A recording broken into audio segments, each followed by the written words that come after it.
saudara-saudara yang kekasih di dalam Tuhan Yesus Kristus, kita bertemu lagi di dalam renungan firman Tuhan pada hari ini bersama saya, Guru Richard Bartonai.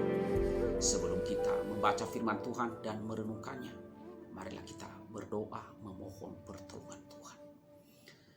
Bapa di sorga, kami bersyukur kepadamu, jikalau pada hari ini Engkau masih memberikan kami nafas kehidupan dan kesehatan, kekuatan, terus menopang kami, memelihara kami. Terima kasih Bapa. Hari ini kami akan membaca firman-Mu dan merenungkannya. Dan kami mohon tolonglah kami oleh Roh-Mu yang kudus, agar kami mampu menerima firman-Mu, menerapkannya, melakukannya dalam kehidupan kami. Terima kasih Bapa. Ampunilah segala dosa kami dan sucikanlah kami oleh darah Tuhan Yesus Kristus. Di dalam nama Tuhan Yesus kami berdoa. Amin. Bapak, Ibu, dan saudara-saudara yang kekasih di dalam Tuhan Yesus Kristus, firman Tuhan yang akan kita renungkan pada hari ini, saya ambil di dalam Matius 6:16 ayatnya yang ke-6. Firman Tuhan berbunyi demikian. Yesus berkata kepada mereka, "Berjaga-jagalah dan waspadalah terhadap ragi orang Farisi dan Saduki." Berjaga-jagalah dan waspadalah terhadap ragi orang Farisi dan Saduki.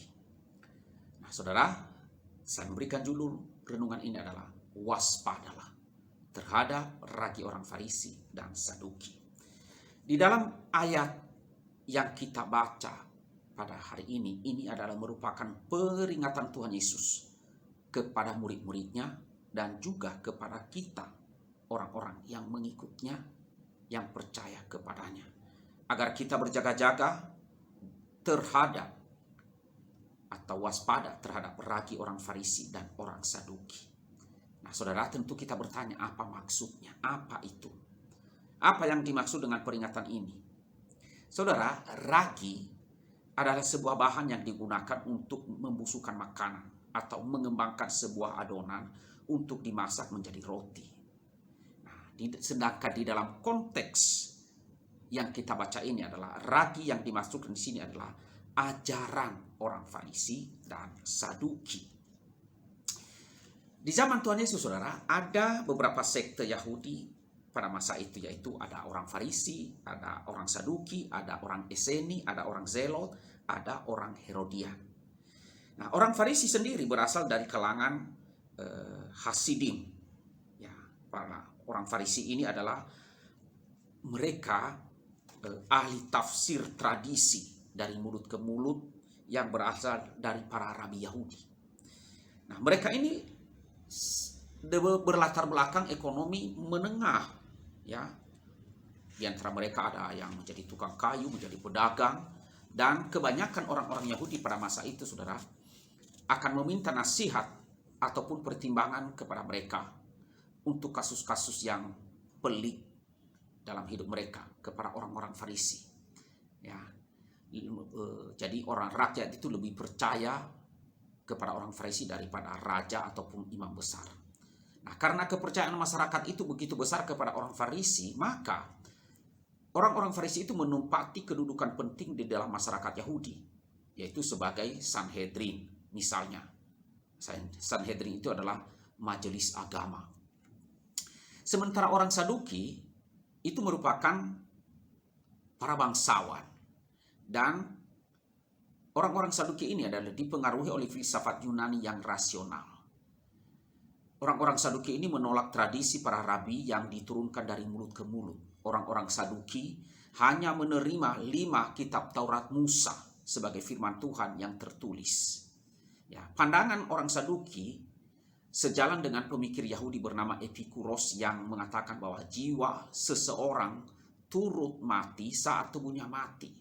Jadi orang Saduki itu tidak percaya malaikat dan kebangkitan dari antara orang mati.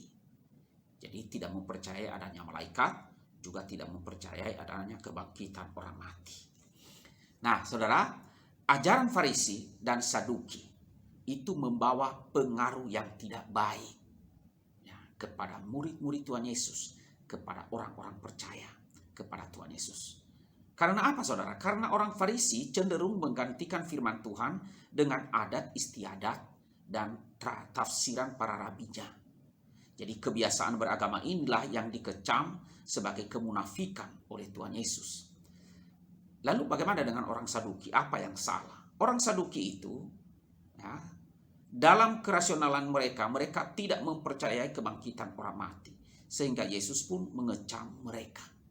Pernah mereka itu bertanya kepada Tuhan Yesus dengan mengatakan bahwa ada saudara kami, ajaran Musa begini, bahwa kalau ada yang menikah, ya, tetapi tidak mempunyai keturunan, maka maka orang itu istrinya itu harus kawin dengan saudaranya dan seterusnya. Lalu mereka mengatakan kepada Tuhan, kami ada saudara, ya, bersaudara 7. Yang pertama menikah atau kawin, tetapi tidak mempunyai keturunan. Kemudian istrinya itu dikawini oleh adiknya nomor 2. Juga tidak punya keturunan, mati dan tidak punya keturunan. Kemudian demikian juga saudaranya yang ketiga, mati kemudian tidak punya keturunan. Hingga anak yang ke-7 lalu mati juga dan tidak punya keturunan. Lalu mereka bertanya, pada hari kebangkitan, siapa di antara mereka yang akan menjadi suami perempuan itu? Karena semuanya telah bersuamikan dia. Lalu Tuhan Yesus berkata kepada orang-orang Saduki itu, bahwa pada hari kebangkitan tidak ada istilah kawin-mengawin lagi. Nah, saudara-saudaraku yang kekasih dalam Tuhan, jadi perlu sekali kita sadari berbagai ajaran lain yang tidak baik yang ada di sekeliling kita. Ya. Ragi orang Farisi dan orang Saduki harus kita waspadai. Ini merupakan peringatan bagi kita. Seperti kebiasaan beragama yang tidak sesuai dengan ajaran kekristenan, ajaran Alkitab, itu harus kita tolak. Ya, jangan kita ikuti. Jangan karena ini adalah sudah tradisi dari nenek moyang ataupun kebiasaan masyarakat. Tapi kita tahu, kita sadar bahwa itu sesungguhnya itu bertentangan dengan firman Tuhan. Kita harus menolak itu. Jikalau itu bertentangan dengan firman Tuhan. Karena kita berdosa di hadapan Tuhan. Nah saudara, ini adalah peringatan bahwa tanpa pengenalan secara pribadi dengan Tuhan, kita akan tersesat. Ya. Perlu dan penting sekali bagi kita mengenal pribadi Tuhan Yesus. Bagaimana kita mengenal Dia? Yaitu dengan terus belajar akan firman-Nya, merenungkannya tiap-tiap hari, supaya kita tahu kebenaran yang sejati itu. Karena kebenaran yang sejati adalah hanya firman Tuhan Yesus. Firman yang telah menjadi manusia itu. Kita akan tersesat. Bisa tersesat dalam rutinitas, tradisi gereja misalnya. Ya, tanpa pengenalan yang jelas. Dan tersesat pada ajaran-ajaran yang menyimpang. Yang hanya untuk kepentingan diri sendiri. Atau menyangkal kedaulatan Tuhan dalam hidup kita. Nah, saudara-saudaraku yang kekasih dalam Tuhan, inilah yang perlu kita waspadai dalam akhir-akhir ini. Di dalam pengajaran-pengajaran, kita harus waspada. Begitu banyaknya beredar pengajaran-pengajaran yang tidak lagi sesuai dengan kebenaran firman Tuhan.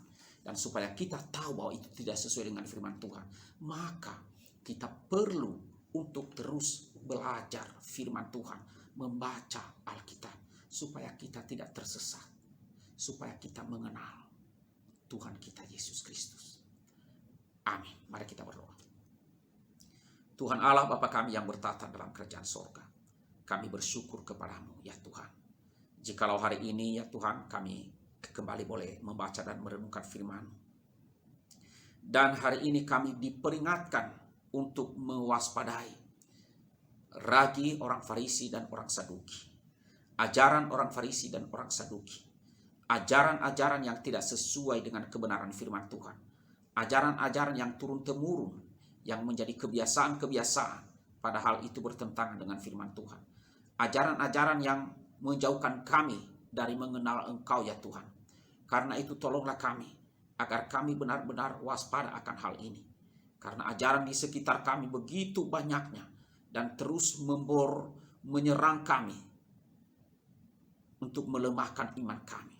Karena itu, tolonglah kami oleh Roh-Mu, agar kami terus memacu diri, terus merenungkan firman-Mu tiap-tiap hari agar kami mengenal kebenaran. Berkatilah seluruh jemaat pada hari ini. Tolonglah kami oleh Roh-Mu agar kami berjalan dalam kebenaran firman-Mu. Di dalam nama Tuhan Yesus kami berdoa dan bersyukur. Amin.